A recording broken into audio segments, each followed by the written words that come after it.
We have some really awesome news to talk about this evening with Palantir and Sofi. Now, Sofi is not a ticker or a company that I have talked about on this channel before, but those of you guys in the private community know that started my initial position on that one around $6.55 last year, and that has been a very, very successful investment so far. So I thought I'd bring some of my thoughts on the kind of recent happenings with Sofi onto this channel here. Now, we have a lot to talk about in this one, guys, so before we get into all of that information, if you guys do enjoy the information and analysis I provide for you guys in these videos here, make sure you go down and hit that like button. It costs you nothing to do it, but it helps me out a whole lot in spreading this information out to as many people who actually want to learn about these things. And again, if you never want to miss another video like this, make sure you guys are subscribed and turn on notifications so you're notified every time these videos do end up going live. But again, you guys have seen the crazy amount of volatility that's been occurring in today's markets. And again, if you guys are taking advantage of that volatility and these crazy price moves through day trading futures, again, one of the main problems with traders is that they are significantly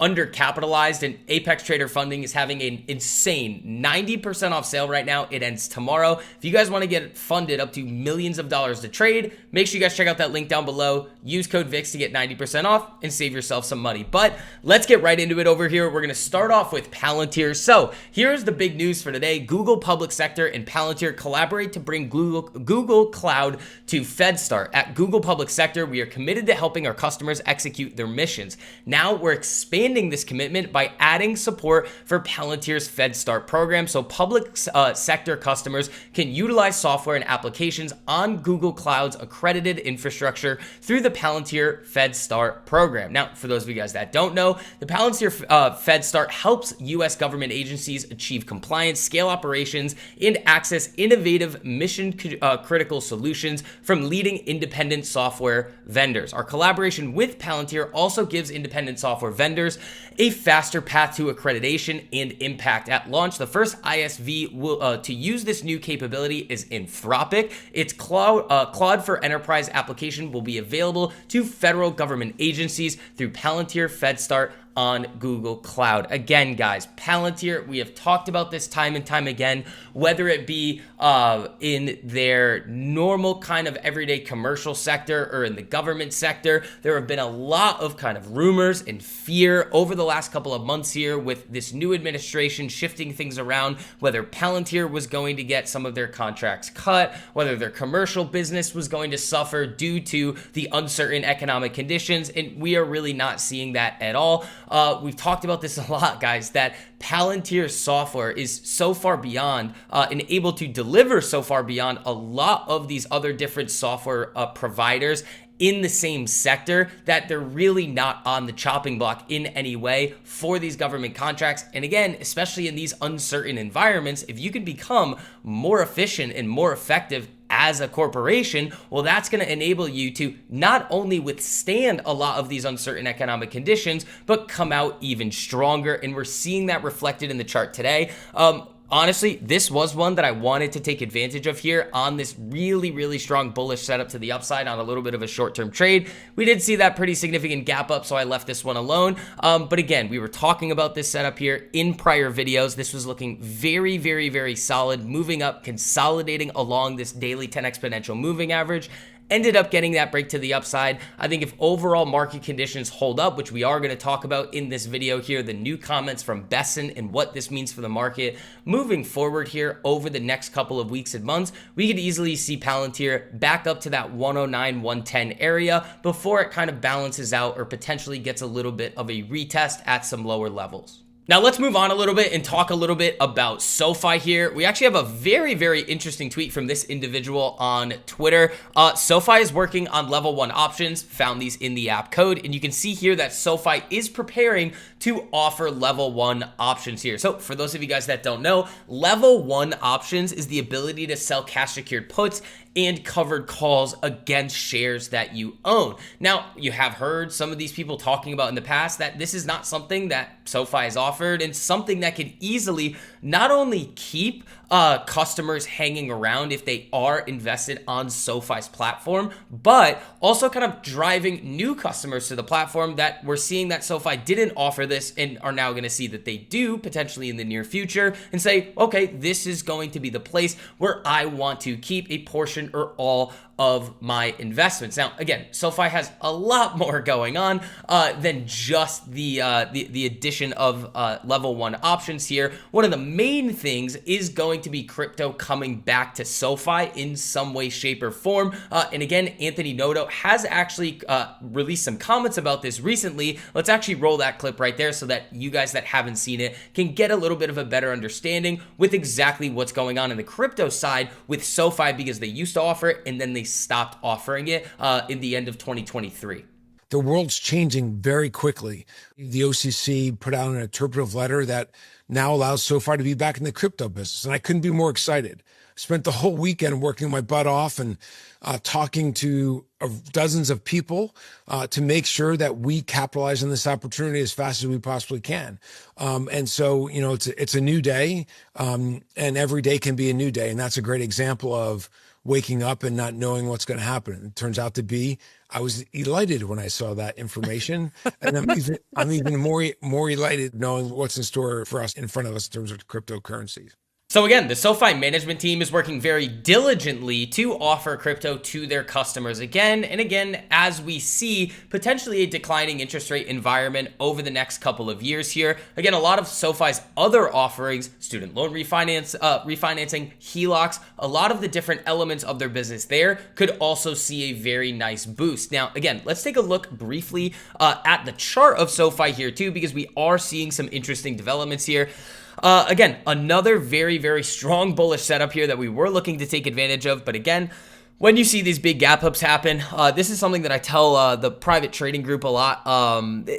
You never want to be a buyer of these big gap ups. I'm usually going to be a seller of these significant gap ups if I am short-term trading here. So this is not one that I was taking advantage of in the short term. But I'll show you guys again to back down in here where we were buying SoFi right in this area to get that 655 entry. And this thing has been an absolute monster for us really over kind of the last 8-ish months here, where we've seen SoFi go on a very significant move to the upside. Now, if we can end up holding above this daily 10 exponential moving or 200 exponential moving average here, use that as sort of a baseline area of support. We do have earnings coming up with SoFi here. We could get that nice boost up to 1389. But again, these broad market conditions are going to be driving price action across the board for the foreseeable future, especially with the volatile nature, the flip-flopping nature of a lot of these comments that are coming out of this new administration almost every single day or every other day. I know a lot of you guys saw yesterday, probably all of you, those comments from Besson at that closed door meeting that the China tariffs were most likely going to be a lot lower than what they are right now at that 145%. But as we saw today, the White House is not going to take unilateral action to lower these China tariffs, which effectively means they're not going to lower them just on their own. They're going to need to come to some sort of agreement there. In this olive branch that has kind of been extended to the Chinese here is going to have to be met with kind of them coming to the table as well. And we saw this from some Besson comments today, along with some other comments from the White House. Again, Besson is on the side that China tariffs are not sustainable as the U.S. signals willingness to de-escalate. One of the other things that have been moving markets around a little bit here is that uncertainty surrounding this new kind of initiative from this administration that is making an attempt or considering firing Jerome Powell. Again, yesterday we did see news come out that Trump was no longer considering trying to find a way to get Jerome Powell removed as the chair of the Federal Reserve here, but is still really pressuring Jerome Powell to decrease interest rates. Now, at this current time, remember, we have a lot of competing things happening in this market. On the one hand, we have an environment here where inflation is moving to the downside. We have growth slowing and growth expectations slowing,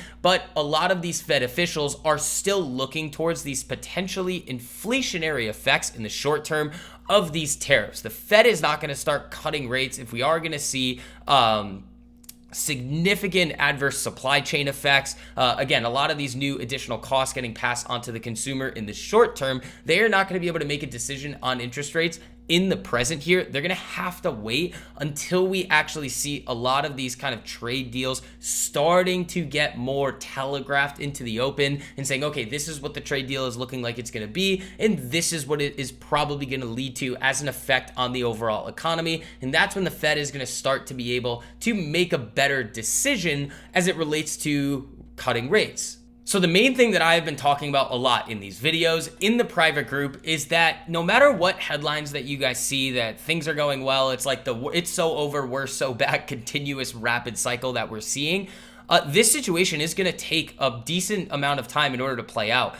You heard it from Besant today that this China trade deal could take 2 to 3 years to figure out. On average, these big trade deals with other countries take about 18 months to finalize. So we're really just in that beginning phase of what is to come over the next couple of years here. Now, that doesn't mean that the market is not going to get used to a lot of this different news coming out. And again, if things start to go a little bit better in these trade talks, the market again is not going to be affected as much, especially if we don't see more of these wild tariffs coming out like 145%. And China significantly raising tariffs on the US, when remember, China and the United States make up about 40 to 43% of the entire global economy here. So again, just be careful. It is always better to be late than wrong, especially in this market environment that we are in. Keep yourself safe. Those of you guys that already have an existing dollar cost averaging plan, you guys are not going to have any issues here. But those of you guys that are looking to deploy some capital, again, this is something that I've been saying as well. Over the last really 2 weeks here, it has not been the worst time to start deploying a little bit of capital back into the markets, but in small bite-sized pieces to make sure that you're still keeping yourself safe and allowing yourself to have more dry powder just in case things start to get a little bit worse down the road. So guys, that is going to wrap up this video here. If you guys did enjoy the information and analysis I provided for you guys in this one, make sure you go down and hit that like button. Costs you nothing to do it, but it helps me out a whole lot in spreading this information out to as many people who actually want to learn. And again, if you never want to miss another video like this, make sure you hit that subscribe button, turn on notifications so you're notified every time these videos go live. But until next time, guys, I will see you. Peace.